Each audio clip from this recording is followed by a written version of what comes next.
Okay, this is going to be a video on how to change the glass cooktop on your stove. If you've accidentally cracked it like I did, then this video is for you.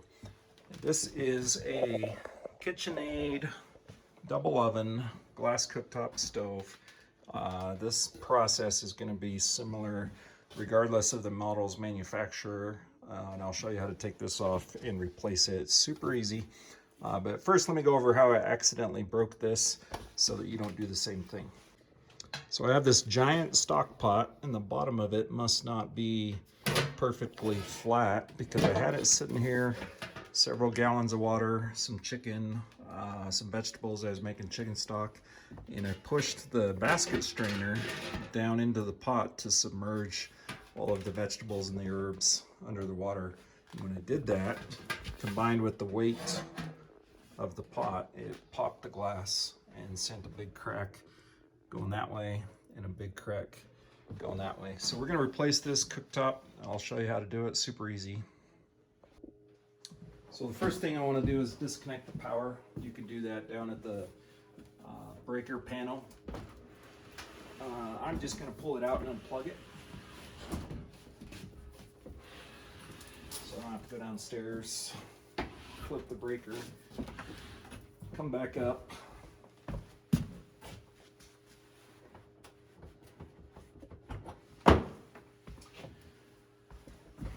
Okay, power off, then we can open it up and get started. So FedEx just dropped this box off. I haven't even opened it yet. Hopefully it has the right cooktop inside.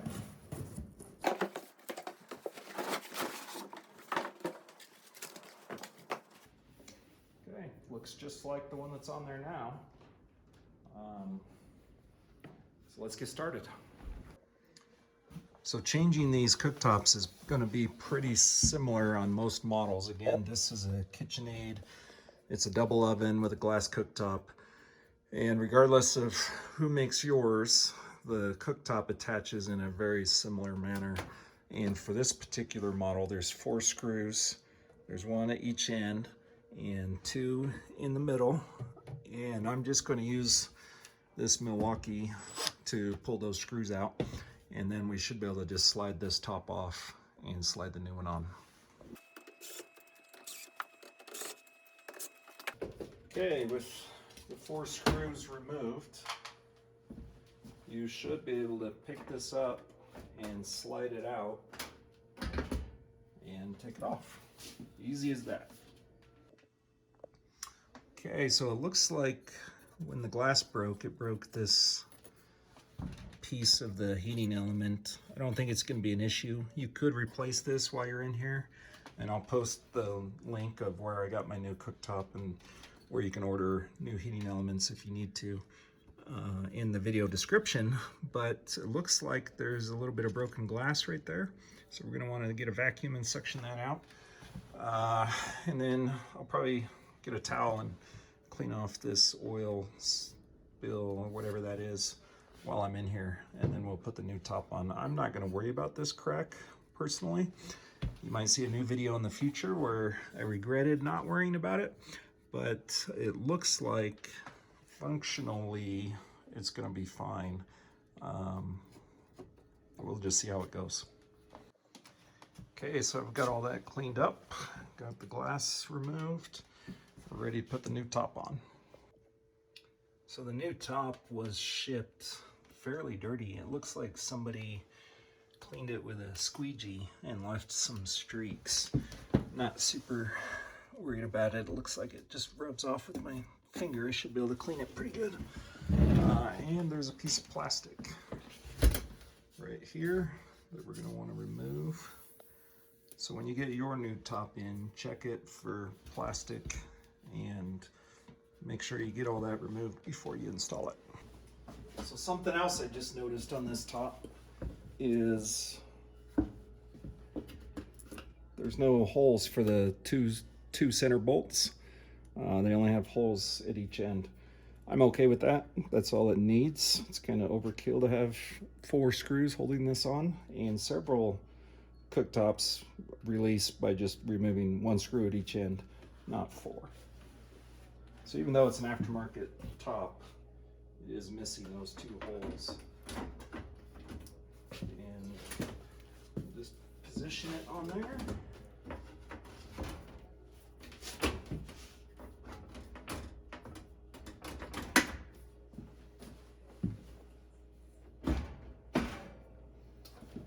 And put those 2 screws in.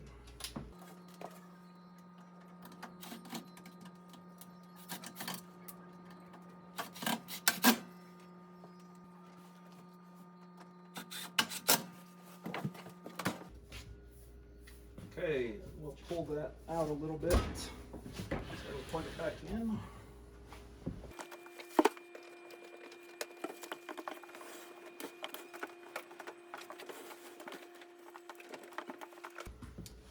Okay, let's turn it on and see if it works. Just using a little cooktop cleaner to get whatever those smudge marks were off. And then once I get this wiped off, we'll turn it on. Okay, let's turn all these on. I could feel heat. That one's on. That one's on. These other 2 take a little longer. That one's on. And that one's on. Should be back in business. This isn't an original KitchenAid part. It does have someone else's name on it, but they did get the markings the same as the KitchenAid, the even heat, ultra, the keep warm, and the little, oh, that one says melt, the little markings for the 3 burners, small, medium, and large. So overall it looks good and it works. Super easy to change. Let me know if you have any questions in the comments.